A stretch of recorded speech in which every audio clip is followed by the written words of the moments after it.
Suara saya, beliau lambaikan tangannya.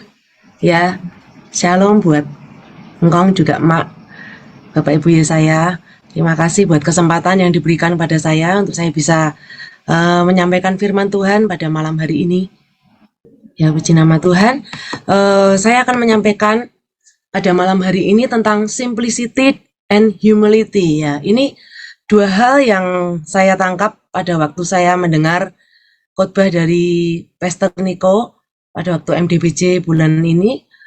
Beliau mengatakan bahwa ada dua hal yang menjadi poin yang penting di dalam penuaian jiwa pada hari-hari ini, yaitu simplicity and humility. Artinya kesederhanaan dan kerendahan hati. Ya, kesederhanaan dan kerendahan hati ini adalah dua hal yang saling berkaitan. Di dalam kesederhanaan ada kerendahan hati, dan di dalam kerendahan hati juga ada kesederhanaan. Jadi dua hal ini saling berkaitan. Kita akan melihat sederhana itu apa definisinya. Sederhana itu adalah sikap di mana kita ini mempunyai sikap yang mudah dimengerti atau sesuatu yang mudah dimengerti dan dilakukan tanpa membuat sesuatu itu kompleks atau ribet ya istilahnya di dalam bahasa Jawa. Jadi di dalam kesederhanaan itu mudah dimengerti, tidak ribet, tidak kompleks, mudah dilakukan. Dan kerendahan hati itu apa? Kerendahan hati itu adalah sikap tenang, tidak sombong, tidak angkuh, ya. Itu adalah sikap dalam rendah hati. Sederhana dan rendah hati ini bisa melihat segala sesuatu itu apa adanya, tanpa menambahi atau menguranginya. Jadi hati nurani orang yang sederhana dan rendah hati itu cenderung murni, ya, bebas dari hal-hal yang membingungkan atau yang kompleks atau yang ribet. Berbicara tentang sederhana ini saya ingat dengan Presiden Indonesia ya, Presiden kita yang ada di Indonesia, yaitu Bapak Jokowi. Bapak Jokowi ini orangnya sederhana, dan di awal kepemimpinan beliau sering diremehkan oleh banyak orang, ya, bahkan ada yang mempertanyakan ijazah dari Bapak Jokowi. Dan apa yang dilakukan oleh beliau, Bapak Jokowi tetap tenang dan tidak marah, tidak tersinggung dengan apa yang dikatakan oleh orang-orang tersebut. Dan salah satu perkataan beliau yang cukup bagus ya, saya akan membacakannya. Dikatakan, kehormatan hidup bukanlah ditentukan seberapa tinggi pendidikanmu, seberapa banyak ijazah akademismu, seberapa banyak bintang-bintang jasa yang bertaburan di dadamu, tetapi kehormatan hidup itu ketika namamu melekat di hati orang-orang sekitarmu, kerjamu bermanfaat untuk rakyat banyak, dan doamu tiap bangun tidur memohon agar hari ini lebih baik dari hari kemarin. Kehidupan adalah kerja dan cinta. Itu kita jalani dengan sederhana saja. Itu yang dikatakan oleh Bapak Presiden Indonesia, Bapak Jokowi ya. Saya bersyukur, saya bangga punya Presiden Bapak Jokowi karena beliau ini adalah orang yang sederhana dan rendah hati, orang yang tidak mudah marah ketika diejek, orang yang tetap mau bekerja untuk rakyat, ya, sekalipun banyak yang meremehkan beliau. Dampak dari pelayanan orang yang sederhana dan rendah hati itu luar biasa, Bapak Ibu Saudara. Dan untuk menjadi pribadi yang sederhana dan rendah hati, itu memang tidak mudah, ya, apalagi di zaman now sekarang ini dengan adanya banyak teknologi, media sosial, ya. Jadi banyak ujian-ujian di dalam kita ini menjadi orang yang murni, orang yang sederhana, orang yang rendah hati. Itu tidak mudah, tetapi bisa diupayakan. Kita akan tetap berusaha di tengah-tengah tantangan dunia yang ada di zaman ini, kita akan tetap belajar untuk menjadi sederhana dan rendah hati. Ya, berapa banyak di sini yang mau jadi murid Tuhan yang sederhana dan rendah hati? Mari angkat tangan sama-sama. Ya, kita mau sama-sama belajar. Ya, saya juga belajar. Kita saudara-saudara semua juga belajar ya. Mari saya mengajak kita semua untuk kita ini mau jadi pribadi yang apa adanya, bukan ada apanya. Ya, pribadi yang apa adanya, bukan ada apanya ya.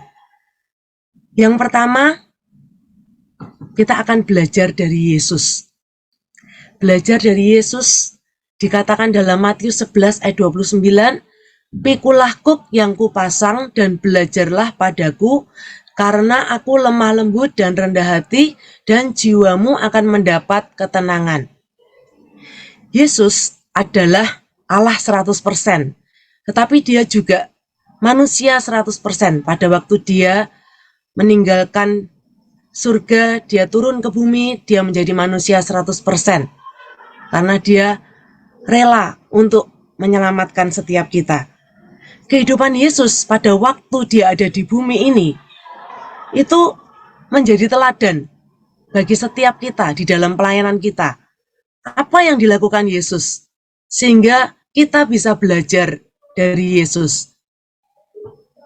Mari kita mau lihat, Yesus itu orangnya seperti apa?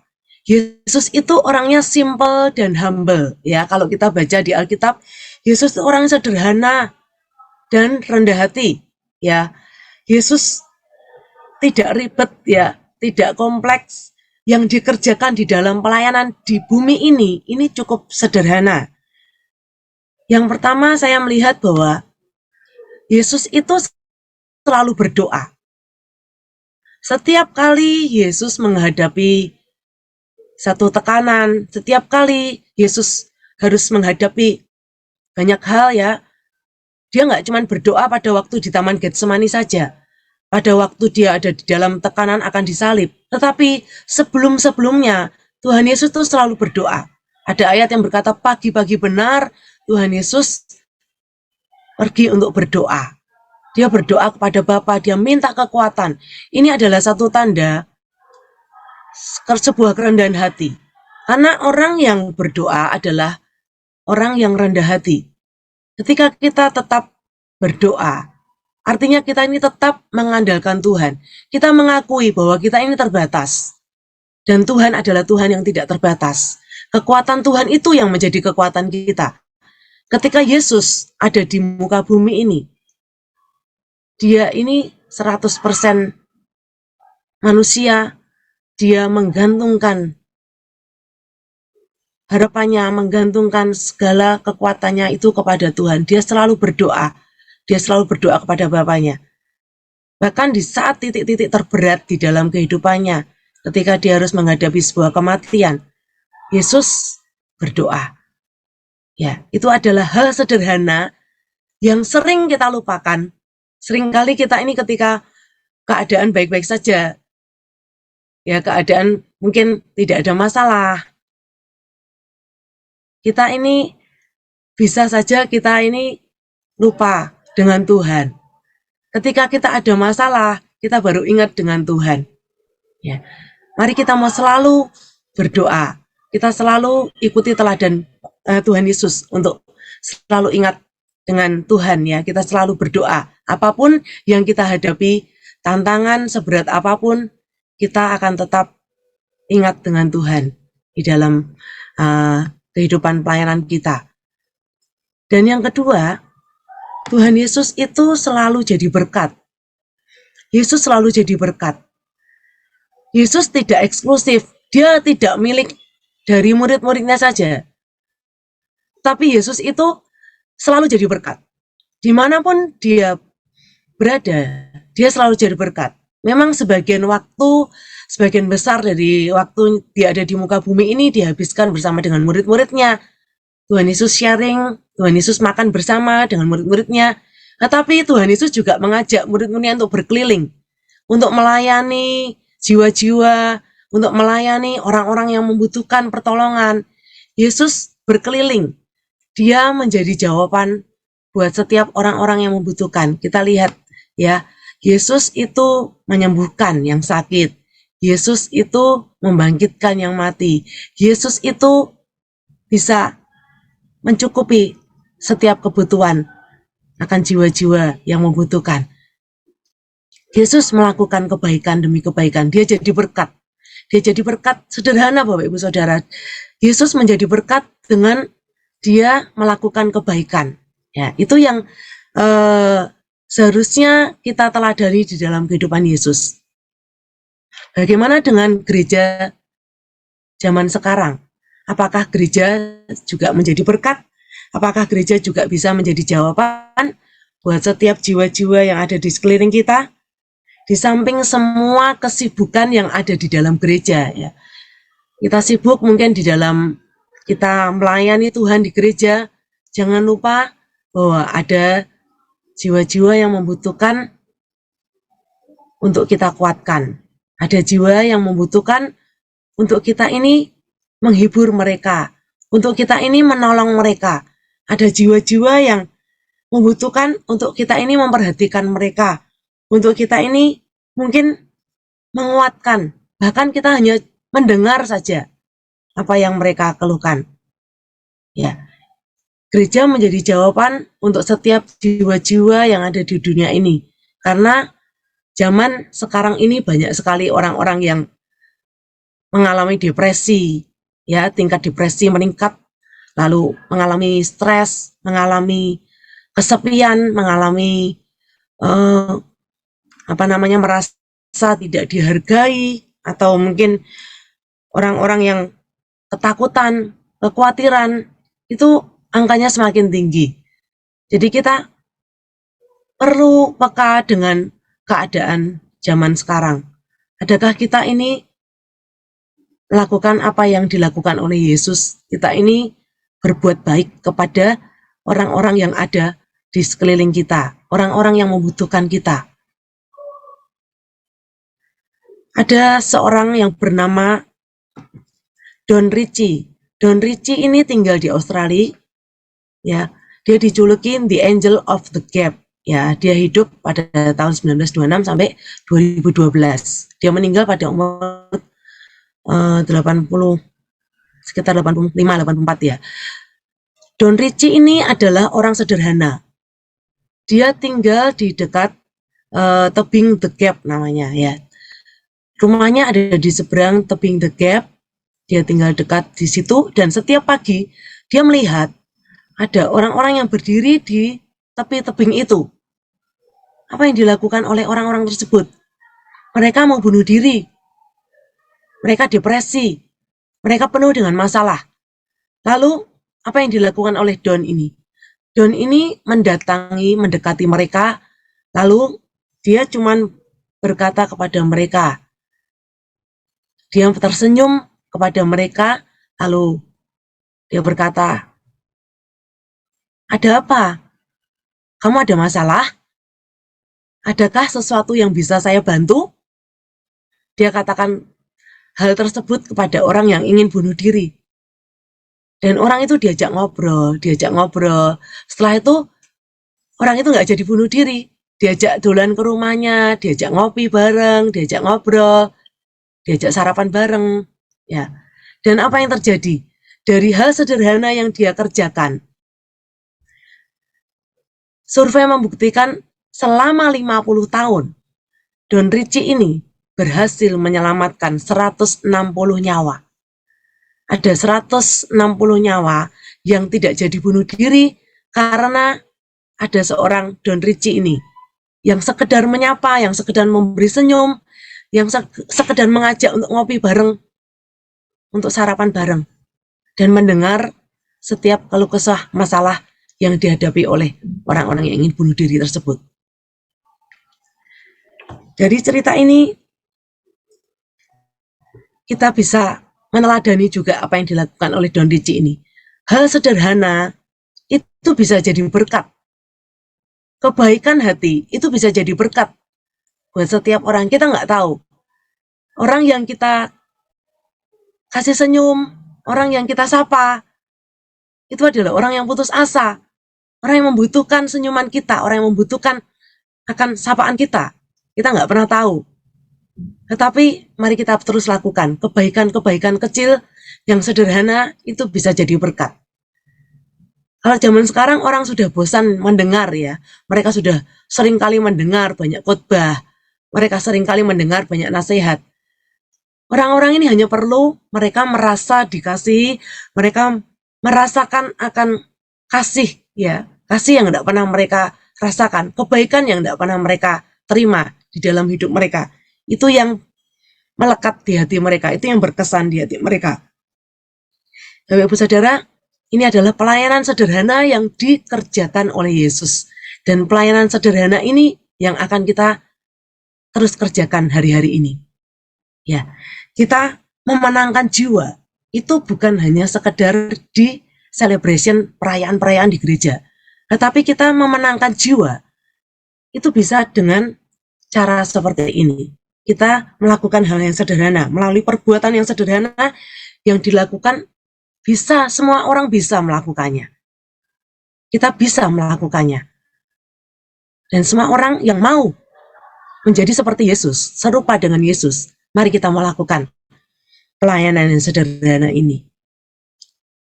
Yang kedua adalah, mari kita mau lihat dulu di dalam Titus 2 ayat 7a, jadikanlah dirimu sendiri suatu teladan di dalam berbuat baik. Jadi kita tidak melihat orang lain, tapi diri sendiri. Diri sendiri kita jadikan teladan untuk orang lain di dalam kita berbuat baik. Ya. Yang kedua adalah kita belajar dari anak kecil.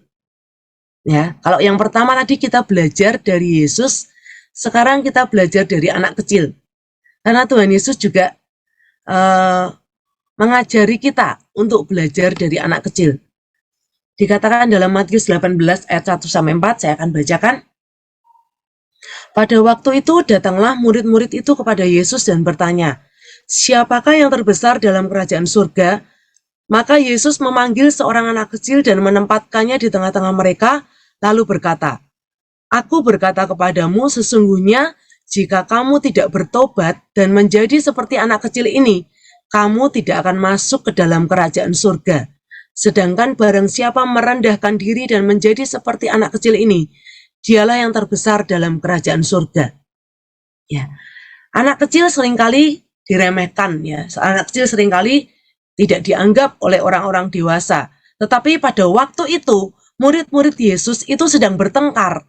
Mereka mempertengkarkan siapa yang terbesar di antara mereka, siapa yang paling hebat di antara mereka. Dan Yesus tahu bahwa murid-muridnya ini sedang mempertengkarkan hal itu.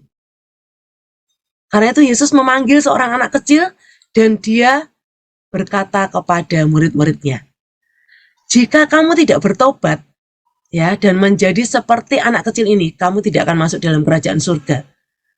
Artinya kamu tidak bertobat, artinya kamu tidak mengubah cara berpikirmu. Kamu tidak mau berubah dari cara berpikirmu yang salah. Ya, maka kamu tidak akan masuk di dalam kerajaan surga. Tuhan Yesus menyuruh orang dewasa untuk belajar dari anak kecil. Apa sih hebatnya anak kecil? Ya, saya punya seorang anak sekolah minggu di GBI Rembang. Ya, anak sekolah minggu saya ada yang bernama, salah satunya ada yang bernama George. Ya, ini saya punya gambarnya. Ya, ini yang paling gendut ya, yang depan itu adalah George namanya. Dan saya berkata kepada anak sekolah minggu saya ini, dia anak umur 9 tahun, saya berkata gini, kamu jadi asistennya Kak Linda. Nanti kalau mau sekolah minggu, mau ibadah sekolah minggu, kita siapin sama-sama. Dan apa yang terjadi? Ternyata perkataan saya ini terngiang-ngiang terus di telinganya. Dia jadi asisten. Nah, lalu setiap kali saya selesai ibadah pagi, dia itu selalu mendatangi saya dan dia lalu berkata, ayo kita ke belakang yuk Kak. Kita ke gedung belakang, kita siapkan. Itu ibadah masih 1 jam lagi. Tapi dia udah antusias, dia udah begitu semangat untuk mengajak saya pergi ke gedung belakang untuk mempersiapkan semuanya. Dan bahkan dia tuh rela, papa mamanya mau pergi makan, dia nggak ikut makan. Saya tanya ke dia, kamu nggak makan dulu? Udah, tadi aku udah makan duluan, supaya bisa ini membantu Kak Linda. Terus setiap kali saya punya sesuatu yang mau saya persiapkan, saya seperti minggu yang lalu, saya ini mau bungkus kado untuk mempersiapkan hadiah untuk lomba yang saya adakan. Lalu dia selalu menguntit saya dan dia berkata, dia tanya dengan saya, itu ngapain Kak? Saya bisa bantu apa? Kalau anak kecil itu memang nggak bisa melakukan apa yang dilakukan oleh orang dewasa ya. Ada beberapa yang tidak bisa dilakukan oleh anak kecil termasuk membungkus kado itu. Dia nggak bisa.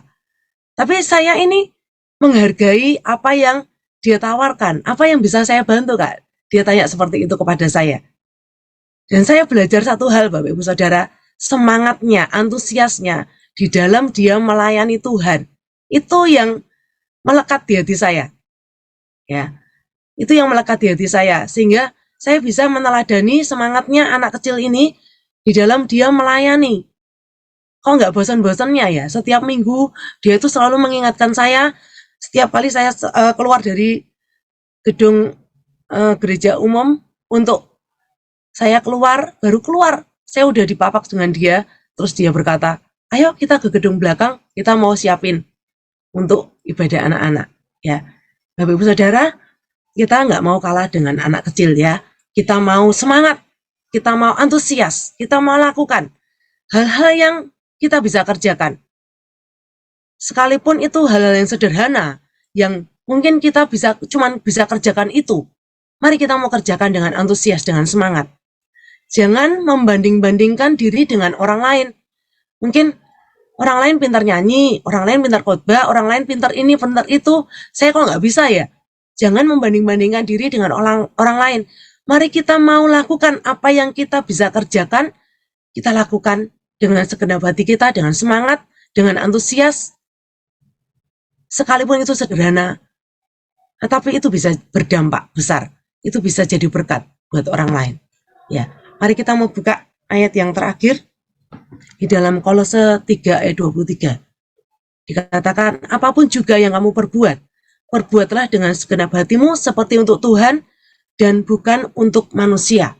Ya, mari kita terus ingat ayat ini, kita taruh di dalam hati dan pikiran kita supaya setiap kali kita di dalam pelayanan kita melakukan segala sesuatu, kita lakukan untuk Tuhan. Yang sederhana sekalipun yang kita lakukan, itu sangat berarti, sangat berharga, dan bisa berdampak buat orang lain. Kita bisa kerjakan apapun yang Tuhan taruh di hati kita untuk kita kerjakan. Mari kita kerjakan dengan segenap hati kita. Untuk Tuhan dan bukan untuk manusia. Ya. Mari kita mau jadi murid Tuhan yang tidak ribet ya, yang sederhana saja. Tidak ribet di dalam kita berpikir. Kita tidak usah banding-bandingkan diri dengan orang lain. Kita mau kerjakan, melayani dengan sepenuh hati, melayani dengan apa yang bisa kita kerjakan. Kesederhanaan dan kerendahan hati ini adalah hal yang selalu menyenangkan hati Tuhan. Ya, saya katakan ini selalu menyenangkan hati Tuhan. Tuhan sangat suka dengan kesederhanaan dan kerendahan hati. Karena itu mari kita mau senangkan hati Tuhan dengan kita tetap menjaga kesederhanaan dan kerendahan hati kita di hadapan Tuhan. Di tengah-tengah dunia yang serba modern, mungkin dunia yang semakin canggih dengan semua godaan-godaannya, kita mau tetap jadi pribadi yang murni, yang sederhana, yang tetap rendah hati di hadapan Tuhan, karena ini adalah kunci di dalam penemuan jiwa pada hari-hari ini. Mari kita mau terus ya mengerjakan bagian kita dengan memberikan yang terbaik untuk Tuhan sehingga kita bisa memberkati jiwa-jiwa yang ada di sekeliling kita. Amin. Mari kita akan berdoa. Bapa, kami bersyukur buat firman-Mu yang sudah kami dengar pada malam hari ini.